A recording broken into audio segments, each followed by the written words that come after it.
Welcome back to the channel. I'm truly glad you're here today, because what we're about to explore is not just a theory or a mindset, it's a mirror into our actions, our habits, and the way we deal with one unavoidable part of life, making mistakes. Today's discussion is centered on one of the most powerful and yet underappreciated forms of stress, the courage to admit when you're wrong, and more importantly, to correct it. You see, people often think that intelligence or talent is what sets someone apart, but real maturity, real personal evolution, begins the moment you can look at yourself and say, "I was wrong," and then do something about it. Let's talk about this through 3 layers: awareness, acceptance, and action.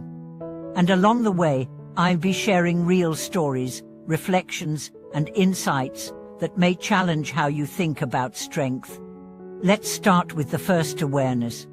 Have you ever looked back on a moment and thought, why didn't I realize what I was doing? Maybe it was an argument where you crossed a line. Maybe it was a habit you clung to even when it was dragging you down. Maybe it was a relationship you stayed in far too long, or one you ended too hastily. What all these moments have in common is a lack of real-time awareness. Self-awareness is not just knowing your favorite food or recognizing when you're tired, it's being able to observe your own thoughts, reactions, and impulses as they happen.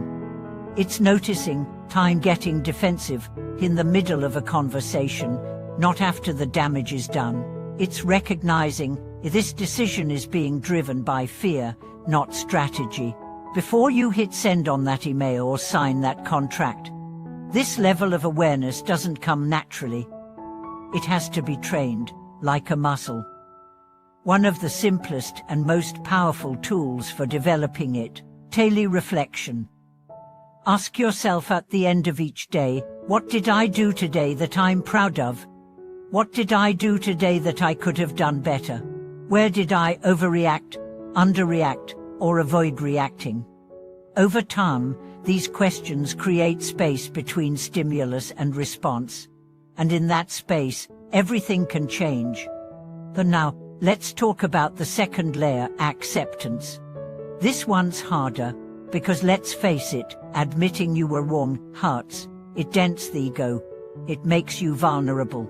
It exposes imperfections we'd rather hide. But here's the paradox: the more quickly and completely you can accept your mistakes, the less damage they do. Avoiding a mistake doesn't make it disappear. Justifying it doesn't undo it. Only when you accept it fully and without excuses can you begin to transform it. Let me share a story. There was once a high-performing executive named James. On paper, he was the definition of success: sharp, articulate, respected. But he had a temper. He snapped at colleagues, dismissed feedback, and micromanaged his team into exhaustion. His company tolerated it because of his results, until one day, a key employee quit and left a brutally honest exit letter. That letter made its way to the board. James had a choice: deny, deflect, defend, or listen. He chose to listen. He called a meeting, read the letter aloud, and said, "This is me. This is what I've been blind to. I'm sorry." He didn't just stop there. He enrolled in leadership coaching. He set up anonymous feedback channels. He started asking questions instead of giving commands. 6 months later, not only had his team bounced back, they had surpassed every performance record, and his personal life improved too. He was no longer afraid of owning his flaws. He was proud of addressing them. That's the power of acceptance. It doesn't make you weak, it makes you trustworthy. People don't need you to be perfect, they need you to be honest. And finally, the third layer: action. This is where many people fail. They recognize the mistake, they feel remorse, but they don't change.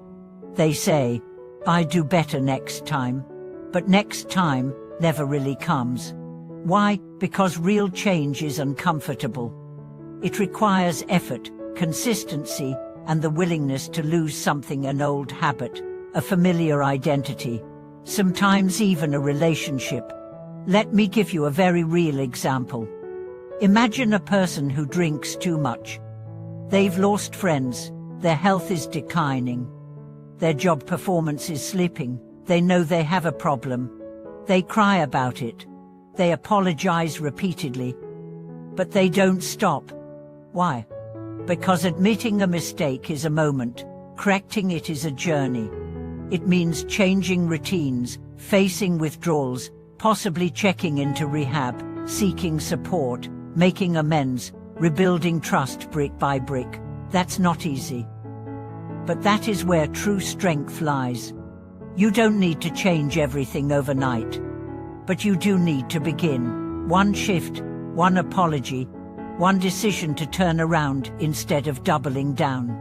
And the beauty is, every time you take corrective action, you build a new self-image. One that says, I am not my mistakes, I am my response to them. And that, my friend, is the essence of resilience. Let's step back and ask, why is all this so important? Because we live in a world obsessed with being right, a world where admitting fault is seen as failure. But imagine a world, a workplace, a family, a society where people apologized sincerely, corrected their wrongs, and grew from them. How different would our relationships be? How much suffering could be avoided? In truth, the people we admire most in history, in our communities, even in our personal lives, are not the ones who never fell. They're the ones who got up, admitted their fall, and kept walking. I want to tell you about a personal moment that changed me forever. Years ago, I gave some really bad advice to a friend. I thought I was helping, but I wasn't listening. I was projecting my fears onto her decisions. Because of what I said, she delayed a major life move that could have benefited her greatly. When she told me later how much that hurt her, I was crushed. My instinct was to defend myself. I was just trying to help. But instead, I paused, breathed, and said, "You're right. I spoke from fear, not faith. I'm sorry. How can I support you now?" That moment taught me that the real power of words isn't just in what we say, it's in our willingness to unsay what should never have been said. Since then, I've made it a daily practice to catch myself early, to stay open to feedback, to revisit conversations with humility. It's not easy, but it's freeing. So, here's my question for you. Where in your life are you avoiding a necessary correction? Is there a relationship that needs healing? A decision that needs reversing? A belief that needs updating? Don't wait for perfect timing. Don't wait until it's too late. Take the first step today. Apologize, rebuild, religion. Because every time you do, you're not just cleaning up a mess, you're becoming someone you can respect more deeply. And when you respect yourself, others will too. I'd love to hear from you now. What's one moment in your life when admitting a mistake led to growth? Or what's a mistake you're still struggling to face? Share in the comments. Your story might help someone else take their first step toward healing.